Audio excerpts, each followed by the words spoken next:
In my moments that I literally sit back and I reflect or I talk to God, my moment of solitude, I ask God this particular time, why am I still feeling some type of emotions about certain things? Why am I still feeling certain ways about different things? And it was crazy because as I was just sitting there, some different certain words just began to like resurface.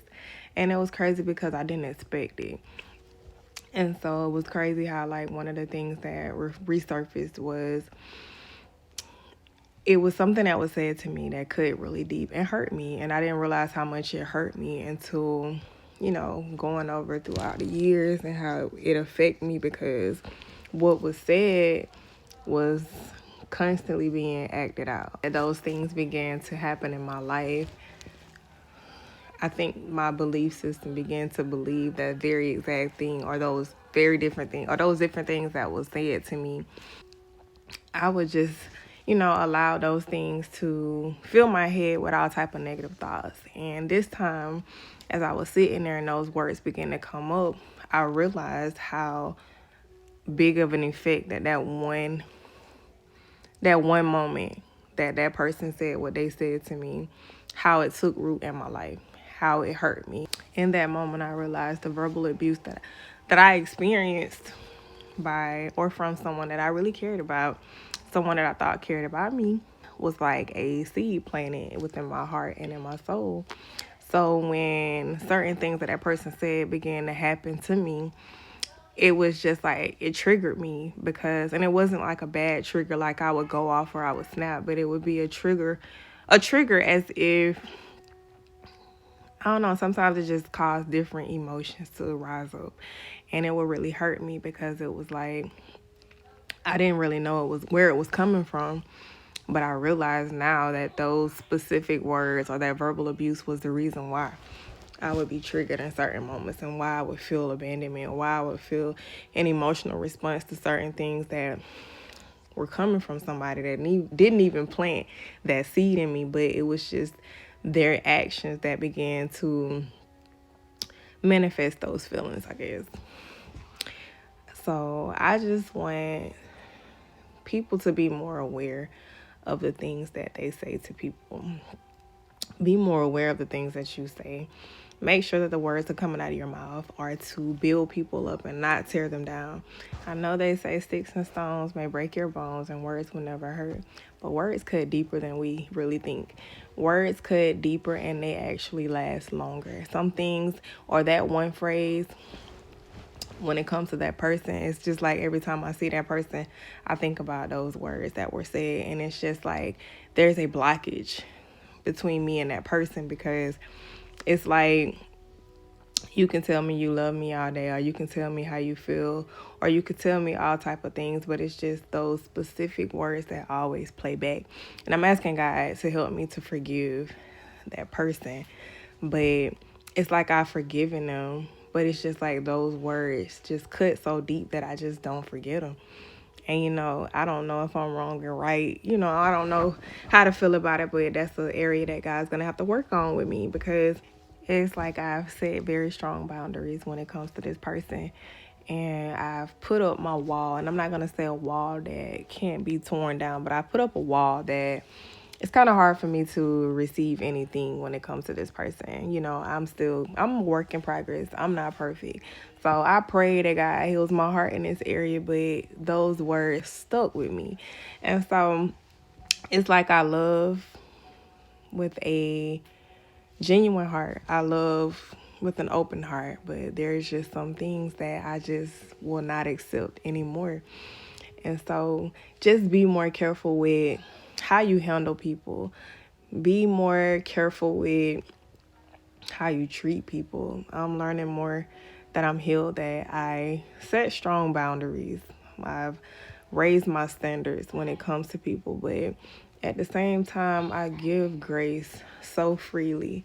And it's a scripture that I listen to or I read all the time is be quick to listen, slow to speak, and slow to anger. And so It allows me to have more patience with people. It allows me to give more grace. It allows me to be more of a listener, be more of an understanding person, because you can say something and not really mean it, but not really realize how you're tearing somebody down. So please be quick to listen, slow to speak, and slow to anger, because it's very important. It was like I did not realize how hard it would be, or I did not realize how those words would affect me to this day. That could have been 10 years ago, maybe more than that, but it's just those specific words stick with me and are stuck with me, and it's crazy because I can hear them being played in the back of my head. But one thing I can tell you is, when I began to build my relationship with God, He prepared me for these moments. He prepared me because He knew that me going through a healing process, that there are many things that will begin to come up, many things that will resurface, and God prepares you for those things. God prepares you for those moments when whatever triggered you, or whatever used to hurt you, or whatever pain you used to go through, whatever words that somebody spoke over you, God begins to implant something different in you. God begins to implant truth into your life. He begins to implant wisdom, knowledge, understanding, peace, patience. He begins to plant so much into you. He implants His love in you, and His love is eternal. It never fails. It goes on and on and on. So God's love is going to cast out every fear. God's love is going to cast out every bit of trauma, everything that triggers you. God will cast it out. God will begin to implant so many different things inside of you, and that's what He did. He implanted truth in me. So anytime that those words or phrases that were spoken to me, that were implanted in me a long time ago, they no longer stick, because God has implanted truth in me. And every single time that those words begin to come up, I begin to cast them out with scripture. I began to talk to God, and I began to talk to myself and telling myself, baby, the words have no power in your life. Those things no longer stick. God has given you a new story. God has written your story, rewritten your story. God has you've been dealt another hand. God has given you truth. God has given you life. God has given you peace. God has so much more in store for you. No matter what somebody said to you, no matter how somebody treated you, that don't matter no more, because God has you. God has you in His hands. God is going to take care of you. God is going to love you. God is going to be patient with you. It's 1 Corinthians 13. Just read it for yourself.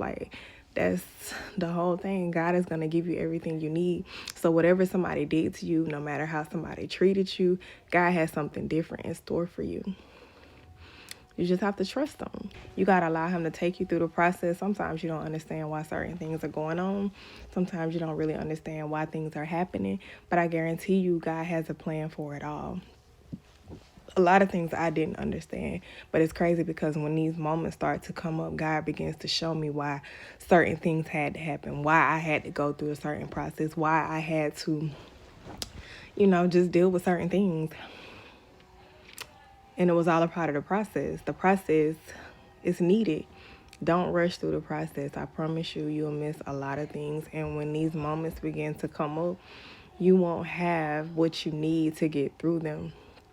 So take your time to build your relationship with God and allow Him to take you through the process that He needs to take you through, because you don't want to get caught lacking in any situation. You want to have every tool that you need. You want to be equipped for every moment. When moments come up that trigger you, you want to be fully equipped to be able to handle them and to do the right things. You want to allow Him to build character, morals, integrity, whatever it is that He's trying to implant in you, something new. He's trying to kill the old worldview. He's trying to kill the old mindset. He's trying to renew your mind. So you have to go through the process. You have to do whatever you need to be intentional. You got to allow Him to do what He needs to do in you. It's a scripture, and I don't know if by the back of my hand, but it's, behold, I'm doing something new. Do you perceive it? Don't keep reliving the past. Don't keep living in the past. Don't keep thinking that things can't change. Don't think that God doesn't have something new for you. You don't have to keep falling back into the old ways. Allow God to do something new in you, and I promise you, the new is going to always feel better than the old. So yeah, build a relationship with Him. I promise you, you won't be disappointed. You'll be satisfied. This is something I've never experienced in my life, and so I just want everybody to experience it. Like some real love, real patience, real joy, real peace, real everything. It's unconditional. It's unfailing. It lasts forever. Like, never been so intentional in my life. Like, I love it here. Like, I really do. And it has brought so much joy into my life, so much peace into my life, so much understanding. And so, just give them an opportunity to show you something different. Promise you won't be disappointed. I promise you. And if you get disappointed, just come holler at me and we can talk about it.